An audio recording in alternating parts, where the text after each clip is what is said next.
take a tour through Tuscany. I'm Greg. I'm Julie, and we're the Crafty Winers.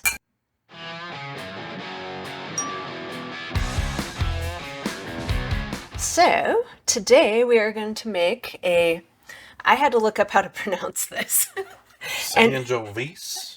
And it depends on who you listen to, but like Google, if you listen to the lady on Google, it's the American pronunciation and it's Sangiovese or something. It sounds ridiculous, so I listened to an Italian person say it, and it's Sangiovese.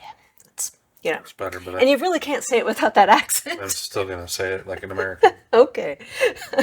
So I always like to do a little bit of research on the wines that we're making just to get a little more familiar with them, and I think it's interesting.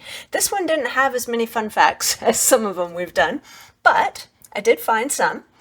As you can tell probably by the name and the way I pronounced it, it's Italian. It's a wine grape primarily grown in central Italy, especially Tuscany, where it is the dominant grape variety. Its name, this was kind of interesting, its name comes from the Latin sanguis Jovis, and I probably said that wrong too, which means blood of Jupiter. That I don't know why, but that's what it means in Latin. The Sangiovese grape is traditionally one of the grapes used in Chianti. In fact, in Tuscany, by law, this is a law, Chianti must be 70% Sangiovese. They have a lot of laws on wine. Yep. There's a classique variety of Chianti, and it has to be 80%. And then they can use other approved red wines, such as Merlot and Cabernet. So watch for a video, because we will use probably this to make another wine. Because we have plenty of Merlot and Cabernet. We do. Yeah. And this is interesting for red wine connoisseurs. It's a red wine, but it's actually usually served with a slight chill. So, Maybe that's what we did wrong. So we went to a liquor store in Salt Lake City a few weeks ago and bought some Sangiovese from the liquor store because they have a much better selection than we have locally. And I didn't really care for it. It was too oaky and didn't really have a lot of grape flavor. So we drank it, and we actually have another bottle. I'm not going to try to diss the brand because maybe that's how it's supposed to taste, but I wasn't a fan. So we decided then we were going to make ours a little better. And it was the only bottle we could find of Sangiovese, brand, yeah. Which now makes sense to me because it is primarily only sold by itself as a wine in Italy. So it's not real big in the United States. It's usually used as part of a Chianti. So that's why it was actually in the Chianti section, which makes sense now. I didn't notice that. But yeah, it didn't have a whole lot of flavor. It just, like I said, it wasn't bad. It tasted like it was over oaked and didn't really have a lot of grape flavor. Yeah. So we drank it. We didn't pour it out. We don't waste. We're not alcohol abusers.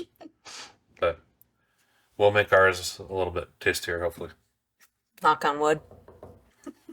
So the only juice I could find, concentrate I could find, was in a kit. It's not the first time we've had this issue, but this is Fontana's winemaking kit.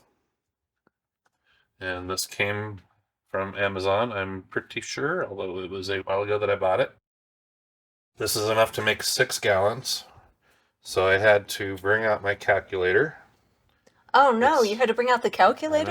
I thought you eliminated that with our cool tools. Do not have a tool on craftywiners.com/tools yet to do this, but it says on the box it's 1.4 US gallons that makes 6 gallons.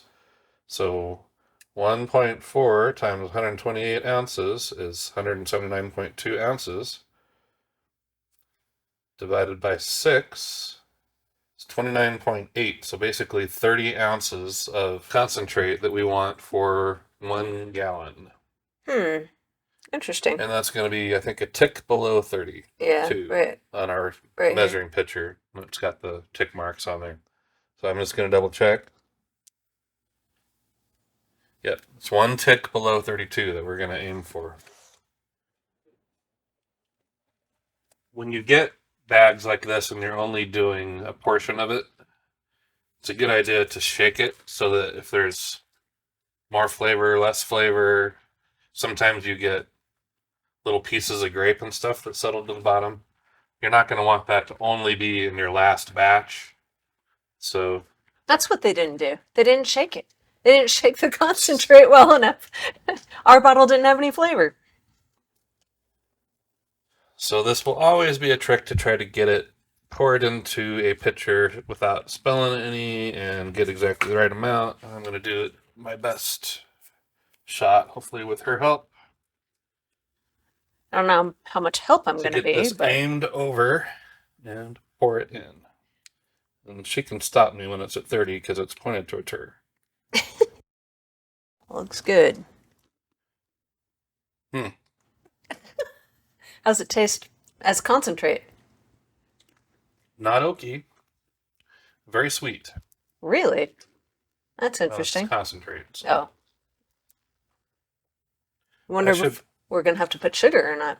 I'm probably going to go sanitize my finger that I just licked. Yeah, that's a good idea. This is, everything has been sanitized. Anything that's going to touch the wine, even our pumpkin gutter on our power tool has been sanitized. So always start off that way for safe winemaking. So now we are going to add water to our concentrate until we get up to 96 ounces, which is 3/4 of a gallon. And we always use purified water. Yeah, don't use water that might have chlorine in it that can harm the yeast. Which most city water does. Oh. Oh, I thought I was going to get lucky. I'm going to have to open another bottle. This is Walmart water that we buy. Actually, this one's Pure Life. They were out of the Walmart brand. Well, it's from Walmart. Well, yeah. Okay, so at 96, I'm going to stir this up real good using my power tool. You know, I just thought of something. There's probably some Italian people rolling over in their grave knowing we're using a power tool to make wine. We didn't use our feet at all in the process either. Nope. Okay, so now I'm going to pour this into my graduated cylinder with my hydrometer. And we're going to find out what the gravity reading is right now. And use that to determine how much sugar we need to add. We want this to be, what did we say, 12%? Yeah. And I think that number came from asking our Alexa what the average ABV was of, I'm sure I said it American, Sangiovese. So this right now is 1.110. So we're going to use our calculate sugar to add to must tool on craftywiners.com/tools. Let me write it down too. 1.110? 1.110. Okay. So the tool lets us figure out how much sugar, when this is 3/4 of the way filled with water, that we have to add so that we aren't risking going over our 128 ounces that we can fit into our carboy. Or at least our 1 gallon wide mouth that we're going to rack this into after it ferments. Okay, so it's saying 3.4 ounces of sugar. Seems reasonable. To reach 12%, we need to add that amount of sugar. And then I'm going to stir it up again. 3.4 ounces of sugar.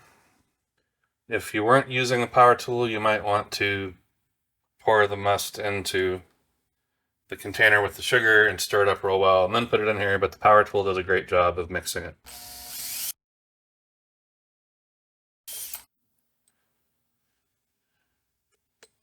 So I got it mixed real well at that level. She's going to add enough water to take us to 128 ounces, the full gallon, and then I'm going to mix it again, but not quite as violently so it doesn't splash out. You did make a lot of foam. I'm good at that.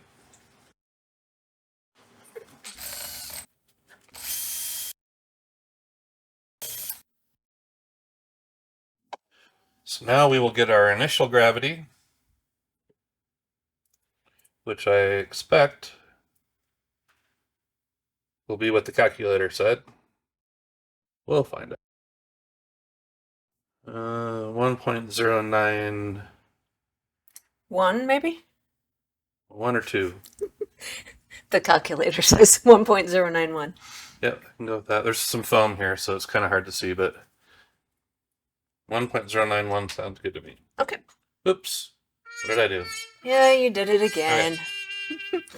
If you keep that in the graduated cylinder, you can put it right into here for the next step. But when you don't do that, then you have to go through the added chore of pouring it back into it. It's not the worst thing you could do, but You haven't done that for a while. it's been a while. So now I am going to add some pectic enzyme, half a teaspoon. Pectic enzyme will help clear any fruit particles that are floating. And I'm also going to add half a teaspoon of tannins. Tannin in red wine is usually desirable. Yep. It gives you kind of a, I don't know how to describe a feel. It's a mouthfeel. Mouthfeel. Yeah. And that's personal preference. You could put more or less tannin or no tannin if you wanted to. We do put tannin in some white wines too, but it's rare. You know what I forgot? The whisk. Yep. We have 3 of them just for such occasions. Truth be told, they come in a pack of 3, so. And she poured that in there and didn't necessarily need to either, so ha. Oh, well. Now we're going to check our pH. We'll go, since she did that, I'll go ahead and stir it up. But we could have tested the pH and put the ingredients in the measuring cup. Yes, we could have. No, that's super foamy. And I have a feeling the pH is going to make it foamier. This was calibrated yesterday. I usually will try to calibrate it anytime before a day's worth of calibrating, but it was actually just last night. So very important to calibrate these things because they go out of whack a lot. Yeah. We are going to be updating our video on pH because we've learned some tricks and have some better equipment than we started with, so watch for that. pH right now is 3.51. We want it to be right at 4 before we start fermentation. It's supposed to be between 4 and 6, and we have been erring towards 4. Yeah. So So we're going to have to add some I stuff. think we're going to want to add about I'm going to guess, a teaspoon to go half a point from 3.5 to 4. Probably half a teaspoon of potassium bicarbonate. Half a teaspoon? Okay. Let's do a full teaspoon. I feel very saucy today. Oh boy. If we have to bring it back down again. It's always better to do small amounts and err on the side of caution. But I just have this little... Well, we've done a lot of this, so got this feeling that... we kind of have it down a little bit, but sometimes we're wrong.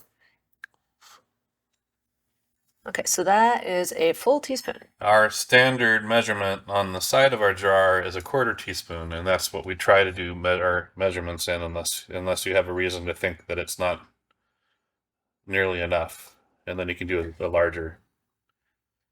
Always write down what you do on your batch notes. He's keeping track over there.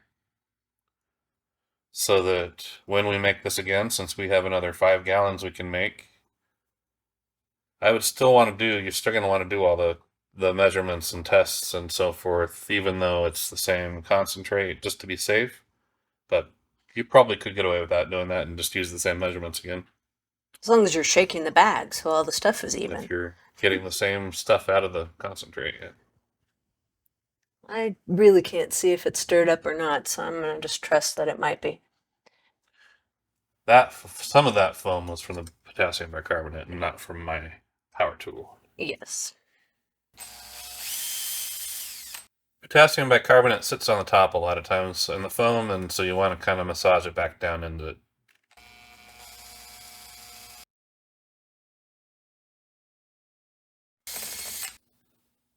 Well, it's super foamy now. Foam won't hurt anything, especially now that we have a gravity. The pH is 3.94.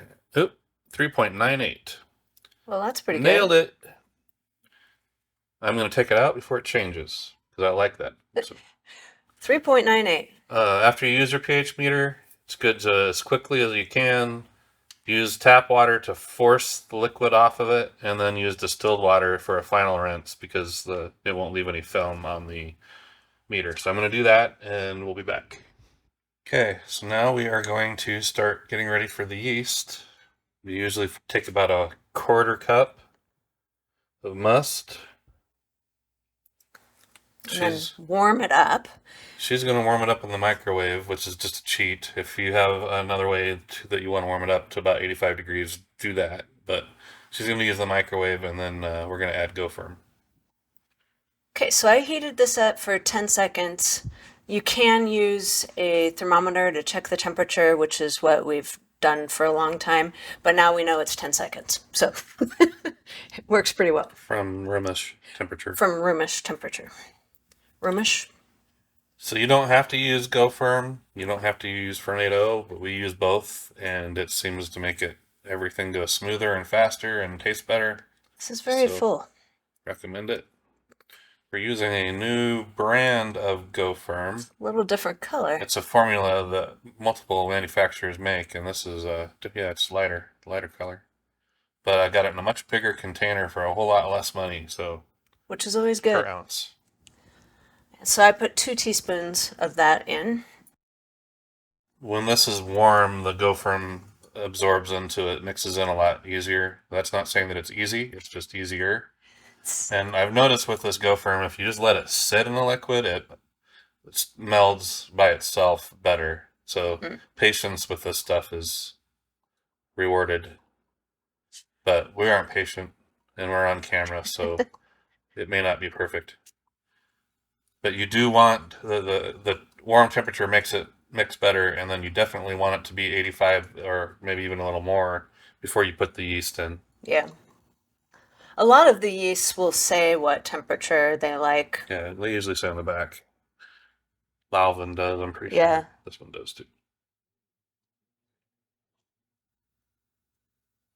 For best results, between 95 and 100. Okay. So we're actually a little cooler than that, but it's pretty close. We have no doubt that it'll work. Well, it hasn't failed us yet. So she doesn't have to use the whole packet of yeast here. But I'm going to. But she's going to. We have lots and lots of yeast, a lot of which is near expiration date, so you can be a lot more sparing if you'd like to be. Usually on the back it will say how much it will treat, and it's probably 5 or 6 gallons. Probably. But we do have a bunch of this Red Star it says 5 gallons. Lalvin says 6, I believe. The 71B. We just ran out of the Cote de Blanc. We have enough yeast to last us about 2 years of our normal couple gallons a week.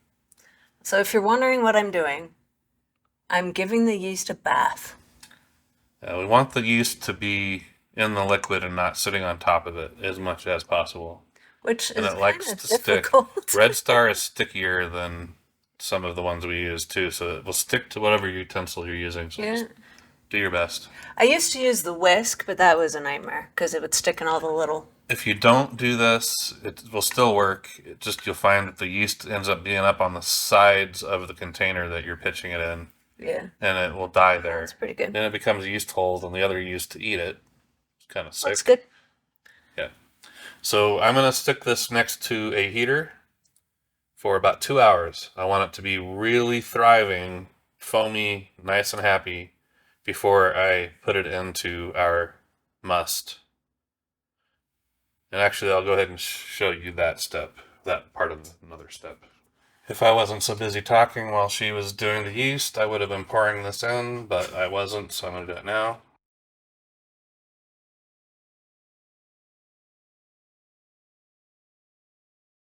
There's still some foam in the pitcher. If I let this sit and don't rinse it out, it'll turn back into liquid that I can pour into here, because I can tell from my etched gallon marks that we're a little bit below where the full gallon is. I'll set it to the side and we'll put it back in. And we have a quarter cup in our measuring cup, which is part of it too. So that's a really pretty color. It's darker than a lot of the red wines we color do. of Jupiter's blood, apparently. I get it kind of now. Mainly, I'm sure it has something to do with the color. So this is going to go next to a heater in our world. You can do it a different way, but you want to keep it around 85, 90 degrees for 2 hours till it gets really foamy and excited, and you'll see stuff moving around in it. We wait till that point to put it in, and we'll also warm this to about the same temperature. So that's why we use a heater. We'll just stick both next to a heater. Before we had the heater, we were putting it in our hot water heater room. That works too. Which worked really well too. And you'll get away without doing that. We're just giving you our advice for ways to make it so that more often than not, they succeed and don't stall or do something weird. Sometimes we would have it take up to 72 hours before the fermentation really started, not doing it this way. And honestly, it has happened even with our safety precautions. But so after 2 hours, the yeast gets put into here. I usually will keep it out for another hour or so next to the heater. And then the bung with hole and tube get added. This gets put into a solution of our Star San solution bucket that we've been using to sanitize everything. So it has dual uses. So this ends up being an airlock that only lets CO2 escape and nothing can get through the Star San up into the tube, so we're not getting bugs or bacteria or anything into it. And then because this is a red wine, we put a carbo heater around it. Again, this is going to be totally dependent on your situation. The room that we put this into we want it to be 55 degrees. But it's not right now. It's not right now because we're having some issues, so it's usually about 62 degrees right now. But that's too cool for what we want to do with our red wines. So we use carbo heaters to keep our fermenting red wines at 77 degrees, adjusting for the room temperature because they don't completely cover the carboy, but that's a story for another day. In 3 days, for a red wine at 78 degrees, 77 degrees, I will use my food saver to degas this for 3 minutes to get some CO2 out. I'm not taking all the CO2 out, but I'm taking a good portion of the CO2 out so that the yeast have a better situation. Then I'm going to, since we used GoFirm, I'm going to put a teaspoon of Fermento in on that day, right after I degas it.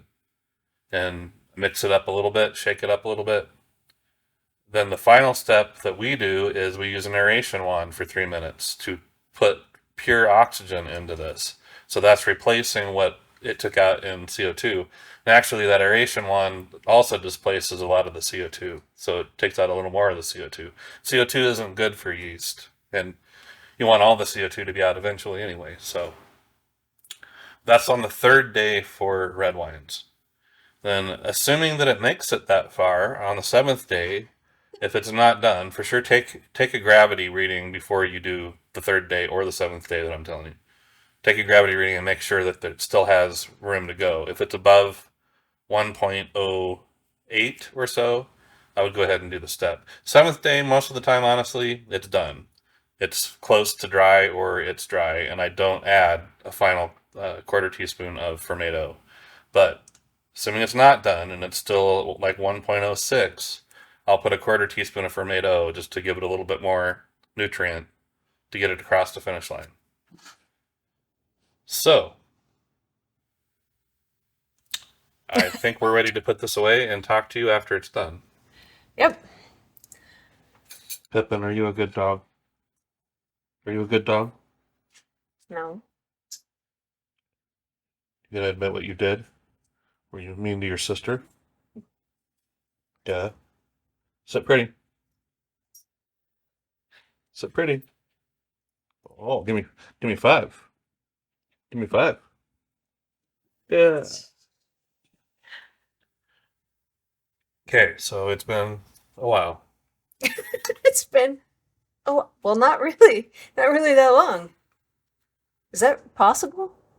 3 weeks. So.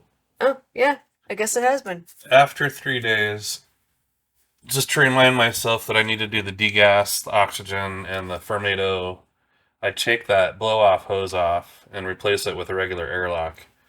So when I see this, if it still has a blow-off tube on it, I know that I still need to do the 3rd day procedure. So this is, I think, a slightly different color now because it was reddish. It seems like. It was deep color like that. Maybe it's not that much different. I think it's maybe a little bit different, but not. So we're going to Still got a rack pretty this, color. which for new people means transfer it from the primary fermenter to a what we'll call a secondary vessel, where it's going to spend some time. We want to get this off the sediment that's down at the bottom, and honestly, we probably let it sit there a little bit long. It's been done fermenting for at least a week and a half, but you would usually want to get it off that lease sooner than later once you know that it's done fermenting. You know that by taking specific gravities after it quits bubbling for the most part. If the specific gravity is the same 3 days in a row, then it's done. And we call that the final gravity. And in this case, that final gravity was... I can't read your writing.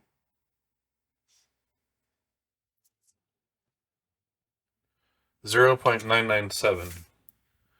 So if we use our calculate ABV calculator on craftywiner.com/tools. Let me go back to the ABV I'm calculator. multi-purposing. I'm being a Greg and a Julie.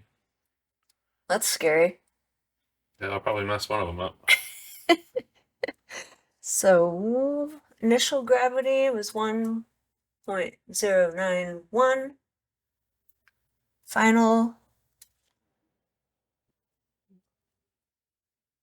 0.097.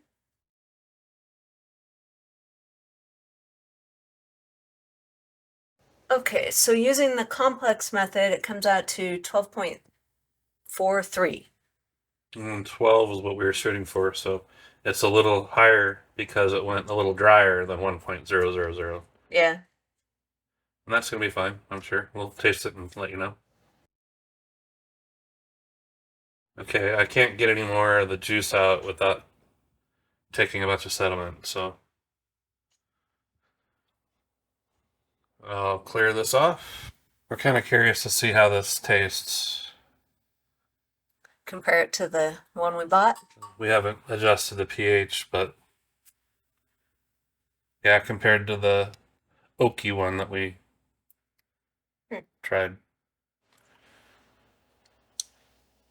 This obviously won't be oaky because we haven't put oak in it yet.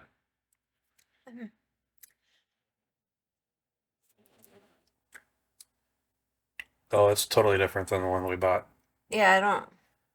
It does have a little grape flavor. It's not sweet at all, which I wouldn't expect it to be. It's got flavor. It's not. So we just need to be careful to not over oak it. I think that's what the winery that shall not be named. Honestly, because I didn't bring the bottle down here. Of it. I think over oaked it. I think this is going to be a good wine. Okay, so we have ingredients we need to add, starting with all kinds of ingredients. chiasosol, which will take out a lot of the negatively charged particles that are in the wine.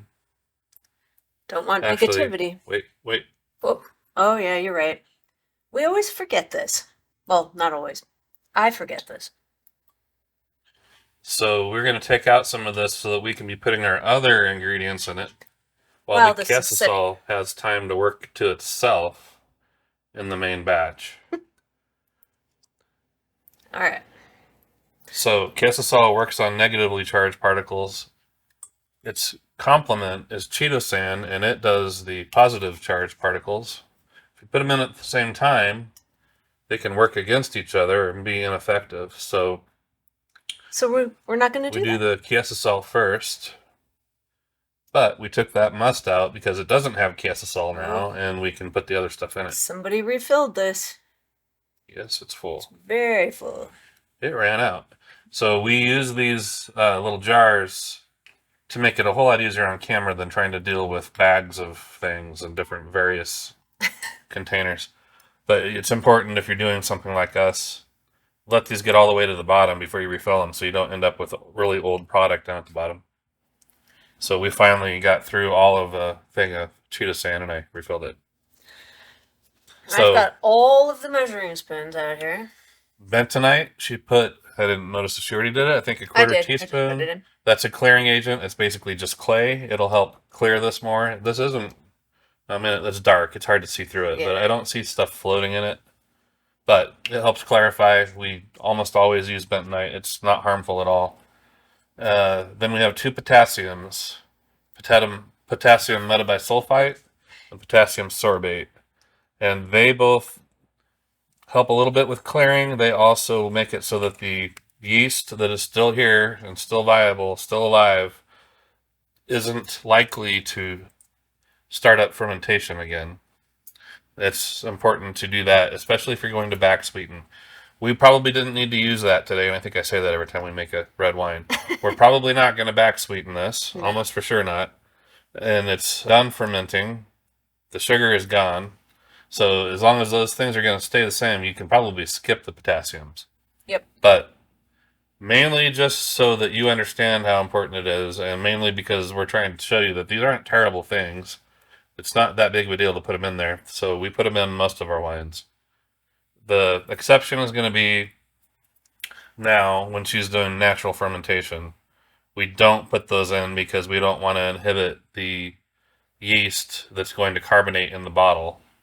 Although I know you can wait a certain amount of time after you put the potassiums in there and still ferment in the bottle, carbonate in the bottle, but it's already complicated and risky enough. We don't need to make it more so. So with the Chiasasol in here, you're supposed to wait an hour. We're filming, and we're now on the third hour of filming today. We're not going to sit here for an hour letting this sit. It's not going to kill your product to not wait an hour, but if you wait an hour, it'll end up being clearer than what we're going to end up with. But we're going to mix this up with the mini whisk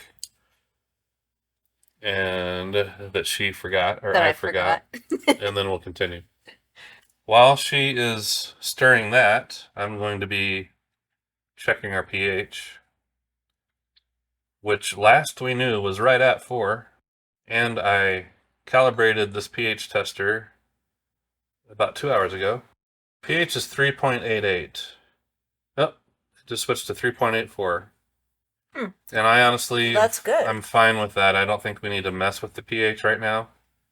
We could actually be fine bottling at that, but it's possible it's going to go down even more. But we'll test it again before we bottle. This video is not going to show us bottling this wine. We have a video that shows how to bottle any wine. And really the only thing that might be different between different wines is how much acid you want in them. White wines are going to want usually to be a little more acidic. But 3.84 for red wine, I'm okay with. So I was distracted by all the little paw noises back there. Having a party back there?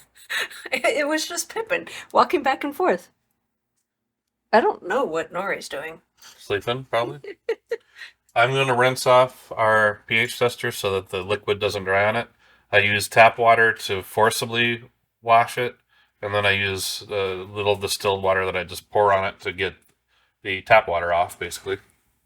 There's going to be that one guy out there that comments and says, but they didn't say nothing about total acidity. Oh. And we do understand that, and we do have a video that is coming out on pH and TA. pH is more important for a home winemaker than TA. But yeah, we have in some of our videos tested the TA. But again, we believe pH is a lot more important, and it's just a little confusing when you try to talk about both because they aren't the same and they're kind of opposite numbers. But watch for a video on pH and TA and how they work together and how they work differently. So since our pH is good, since we're happy with it for now at least, we will check it again before we bottle to make sure that we probably want it to be below, a little bit below 3.8, but it may naturally do that. So, and sometimes depending on the taste, we want to lower it a little bit too. Especially if it's sweet. This is not. No. So we use our oak cubes up to 3 times. I have a bag of what's marked as Cab 1X, which means it's been used 1 time, and this was in a Cabernet Sauvignon. And we decided we're going to use this. It's probably going to instill some notes of cab into this wine, which we think might be kind of cool. Yeah. So about 2 ounces for a gallon. My hands are sanitized. You can't probably see it, but I have a scale that this is on. And we will leave this 2 to 3 weeks probably. I guess it's probably safe to assume that this is a gallon's worth of oak. But I'm going to measure it out just in case. 1.9. Hey, look at that. So she's going to mark on the batch note that we're using Cab 1X oak, so that when we take this out, we can put it into a bag that says Cab 1X and Sangiovese 1X. 1X. And then we'll add that to a Merlot. That'll be an interesting taste of... So this is actually 2.2 ounces here on my scale. So... no, I don't trust myself. I was wondering. I'm brave. I'm not that brave. There are little crystals that form on these oak cubes that are interesting. I think they're probably stuff that was put in for pH. It's probably potassium. Most likely it's a potassium salt. So these will start floating on the top. A lot of times they will sink. And if you degas this by stirring it or using a food saver like we do, it seems like the lower the CO2 gets, the quicker they sink to the bottom. They're not doing as much good floating on the top, but they're doing good. That's, 90% of their surface area is touching the wine. So this is going to sit for 3 weeks, probably before we look at it again, in in our case, 62 or so degree room, Fahrenheit. Then we'll probably take it out and taste it and see if it has the oak and other flavors that we're hoping would be there. Mainly in this case, the oak. But also any alcohol taste that's there usually will mild a little bit when it sits. So I may degas it if I get bored between now and 3 weeks. If not, I definitely degas it a lot before it ends up going into bottles. But that's pretty much the process. Now it just needs some time. Yep. Get that Cabernet oak all infused into it. I think ours is going to taste a lot better than what we tasted from that other winery. Just from the first taste, yeah. This had flavor. That was just oak. It was like liquid oak. I used dry in a different term. Then the sugar was all gone. It was dry in your mouth, like that. I don't know how to explain that, but yeah, it's a wood type feel. I think that's all we wanted to talk about. So we'll stick our batch note back on there, and it's ready to age. Thank you for watching our video on Sangiovese. Hope you try it at home, and if you do, leave us comments, questions. We will respond to you. Please subscribe to our channel if you haven't already, and if you have, thank you very much. We appreciate your support. Until next time. Cheers.